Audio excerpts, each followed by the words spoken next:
Good evening friends. आज के इस निफ्टी के एनालिसिस वीडियो में हम लोग देखेंगे कि कल जो हम लोगों ने निफ्टी का एलर्ट वेव एनालिसिस किया था और प्रेडिक्ट करा था प्राइस एक्शन, जो आज का प्राइस एक्शन है वो उस हिसाब से है या नहीं, या हमें कुछ चेंजेस करने की ज़रूरत है। तो चलिए शुरू करते हैं। सबसे पहले एक क्विक रिकैप उन लोगों के लिए जिन्होंने पहले का वीडियो नहीं देखा। तो डेली चार्ट पे जो 24 मार्च 2020 प्राइस है 7511, वहाँ से जो अपमूव शुरू हुआ उसको हम लोग करेक्टिव काउंट कर रहे थे, और वो पूरा का पूरा करेक्शन हमारा एक एक्सटेंडेड और कॉम्प्लेक्स करेक्शन था, जिसको हम लोग डबल जिगजैग बोल रहे थे। उस डबल जिगजैग में हम लोग जो हमारा पहला ABC है वो कंप्लीट हो चुका था, यानी वेव W कंप्लीट हो चुका था, वेव X, और उसके बाद हमारे दूसरे ABC में हम लोगों ने wave A, wave B complete कर लिया था, और हम लोग वेव C में थे। तो वेव C में अगर हम लोग 2 आवर्स के चार्ट पे आए तो वेव C में हम लोग यहाँ से हमारा दूसरे ABC का वेव C शुरू हुआ था। उसमें हम लोग वेव 1, वेव 2, वेव 3, वेव 4 और उस दूसरे ABC के वेव C के 5th वेव में थे, यानी single bracket without bold 5th wave से यहाँ मैंने डिनोट करा है उसको।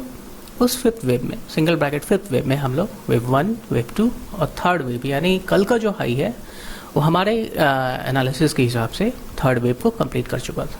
और यहाँ से हम लोगों ने 4th वेव का टारगेट निकाला था, बताया था कि यहाँ से मार्केट में करेक्शन आ सकता है, और वो करेक्शन का टारगेट भी निकाला था। फिर उस करेक्शन के बाद जो अपमूव शुरू होगा उसका भी हम लोगों ने एस्टिमेशन निकाला था। चलिए आज के प्राइस एक्शन में हम लोग देखेंगे कि हम लोग कहाँ पे हैं अभी एलिट वेव के पर्सपेक्टिव में। तो मैं 15 मिनट के चार्ट पे आता हूँ। तो कल हम लोग यहाँ पे थे, और यहाँ पे हम लोगों ने एनालिसिस करा था कि हम लोग अभी वेव 4 करेक्शन में है। हमारा 3rd वेव जो 3rd का इंटरनल 5th वेव है वो ट्रंकेटेड है, और हम लोग यहाँ से वेव 4 करेक्शन की शुरुआत हो गई है। उस वेव 4 करेक्शन का हम लोगों ने रिट्रेसमेंट टारगेट भी निकाला था। जो 38% टारगेट आ रहा था हमारा, वो आ रहा था 11,030, 50% आ रहा था हमारा 10,950। तो आज के प्राइस एक्शन में देखेंगे हम लोग, तो आज का जो लो है वो है 11,085 के आसपास। तो चलिए अब देखते हैं कि ये जो हमारा करेक्शन है वेव 4 करेक्शन वो क्या है। यहाँ से आप देखेंगे तो कुछ इंटरनल वेव्स तो नहीं दिख रहा है। हम लोग मानेंगे कि ये वेव ए हमारा जो कल का लो है वो कंप्लीट करा, वेव ए को, वेव बी जो आज का हाई है, और यहाँ से वेव सी, यानी मोटा मोटी आप इसको फ्लैट मान सकते हैं, फ्लैट करेक्शन। और यहाँ से हमारा इम्पल्सिव वेव सी शुरू हुआ। इस वेव सी का अगर हम लोग टारगेट निकाले तो फिबोनाची एक्सटेंशन लेंगे वेव ए के रिस्पेक्ट में वेव सी का क्या टारगेट होना चाहिए। तो हम लोग startup web A to and up web A, और उसको वेब बी से हम लोग नीचे प्रोजेक्ट करेंगे। उसका हम लोग 138% और 161.8% लेंगे। तो 138% जो आ रहा है हमारा वेब सी का, जो डॉट सी में है यहाँ पे, वेब सी का जो टारगेट आ रहा है वो 11,085 पे आ रहा है, जो आज का लो है। और 161.8% जो आ रहा है टारगेट हमारा, एक्सटेंशन टारगेट, वो आ रहा है हमारा 11,050। यानी इस करेक्शन को 11,050, जो कि 11,050 ऑलरेडी अचीव हो चुका है, और हमारा 38% जो रिट्रेसमेंट टारगेट आ रहा था वो भी आ रहा था, वो आ रहा है 11,030 के पास। तो मान के चले कि 11,030 से लेके 50 के जोन में इस करेक्शन को ख़त्म होना चाहिए। अब अगर हम कुछ और सपोर्ट खोजने की कोशिश करें तो यहाँ पे देखेंगे कि यहाँ पे हमारा गैप है।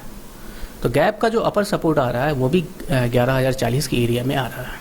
अगर हम इसको क्लियरली देखें 2 आवर्स के चार्ट पे, तो ये गैप का जो सपोर्ट है वो भी हमारा 38% रिट्रेसमेंट जोन के आसपास ही आ रहा है। उसके अलावा आप देखेंगे कि जो हमारा ये जो चैनल है, जो वेब ए और वेब बी के पाइवोट पॉइंट से बना चैनल है, तो उस चैनल का जो सपोर्ट एरिया है वो भी इसी लोअर सपोर्ट एरिया है, लोअर ट्रेंड लाइन है चैनल का, वो भी इसी जोन में 11,030 के जोन में ही आ रहा है। तो मोटा मोटी मान के चले 15 मिनट की चार्ट पे वापस आते हैं। मान के चले कि ये जो करेक्शन है, अगर हम लोग अकाउंट सही है तो ये जो करेक्शन है वो 11,030 से लेके, या मान लें कि मोटा मोटी माने कि 11,000 से लेके 11,050 की जोन में ख़त्म होना चाहिए। और सवाल उठता है कि इसको हम लोग ट्रेड कैसे करें, इस इंफॉर्मेशन को कैसे यूज़ करें ट्रेडिंग में। तो जब मार्केट हमारा 11,000 से 11,050 के जोन में आएगा तो ज़रूरी नहीं कि हम लोग तुरंत बाई कर लें, हम लोग वेट करेंगे, एक बुलिश स्विंग स्ट्रक्चर का वेट करेंगे 15 मिनट के चार्ट पे, या अगर आप ज़्यादा अग्रेसिव ट्रेडर हैं तो 5 मिनट के चार्ट पे भी आप बुलिश स्विंग फॉर्मेशन का वेट कर सकते हैं। तो बुलिश स्विंग फॉर्मेशन से मेरा मतलब है कि अगर मैं एक एग्जांपल दूँ आप लोगों को, तो फॉर एग्जांपल आप यहाँ पे देखें, प्राइस यहाँ से हाई बनाने के बाद प्राइस में एक करेक्शन आता है, प्राइस यहाँ पे हमारा लो बना, उसके बाद प्राइस में एक ऊपर की तरफ अप मूव आता है, फिर एक पुल बैक आता है। तो इस अप मूव को हम एक स्विंग हाई मान लें, फिर नीचे आया पुल बैक, उसको स्विंग लो मान लें। इस स्विंग लो से जो अप मूव शुरू हुआ, फिर इस स्विंग हाई के ऊपर क्लोज कर गया। तो यहाँ पे कंफर्म हो गया हायर हाई हमारा। ये जो जैसे ही कैंडल इस स्विंग हाई के ऊपर क्लोज किया, यहाँ पे एक हायर हाई बन गया स्ट्रक्चर, यानी ये एक बुलिश स्विंग स्ट्रक्चर है। तो जैसे ही एक हायर हाई बने, क्लोज हो, 15 मिनट के चार्ट पे एक कैंडल क्लोज करे प्रीवियस हाई के ऊपर, तो वहाँ पे हम लोग बाई कर सकते हैं। और हमारा जो स्टॉप होगा वो यहाँ से ये मूव शुरू हुआ उसके नीचे होगा। तो एटलीस्ट यहाँ पे कंफर्मेशन है कि एक छोटा सा प्रूफ है कि एक मार्केट में बुलिश स्विंग स्ट्रक्चर बन रहा है, तो हम लोग वहाँ पे बाई कर सकते हैं। अगर हम लोग मान लें कि प्राइस यहाँ पे यहीं पे बाई कर लेते हैं, तो फिर हम लोगों को स्टॉप लॉस की जगह खोजने के लिए फिर पीछे वाले स्विंग स्ट्रक्चर को खोजना पड़ता है। यहाँ पे तो नज़दीक है, लेकिन इन केस अगर वो दूर होता स्विंग स्ट्रक्चर, तो फिर स्टॉप लॉस लगाने में काफ़ी प्रॉब्लम होती है, दिक्कत होती है। तो बेटर है कि हम लोग ये बुलिश स्विंग स्ट्रक्चर का वेट करें और उसके बाद फिर मार्केट में बाई इनिशिएट करें। अब ये बुलिश स्विंग स्ट्रक्चर हम लोग 15 मिनट के चार्ट पे फॉलो करें या 5 मिनट के चार्ट पे फॉलो करें। 15 मिनट के चार्ट पे थोड़ा ज़्यादा रिलायबल होगा, लेकिन अगर आप अग्रेसिव ट्रेडर हैं तो 5 मिनट के चार्ट पे भी फॉलो कर सकते हैं इसको। लेकिन जैसे ही ये अगर हमारा लो जो है वो टूट जाए, तो आप बेटर है कि आप मार्केट से निकल जाए, फिर वेट करेंगे हम लोग दूसरा बुलिश स्विंग स्ट्रक्चर के बनने का। तो ये है तरीका मेरे ट्रेड करने का। अब आप अपना तरीका इस्तेमाल कर सकते हैं, इसकी कोई पाबंदी नहीं है, फिर भी मैंने ज़रूरी समझा कि आपको बता दूं। तो ये था हमारा Elliott wave analysis of Nifty for today. Thanks for watching, good bye.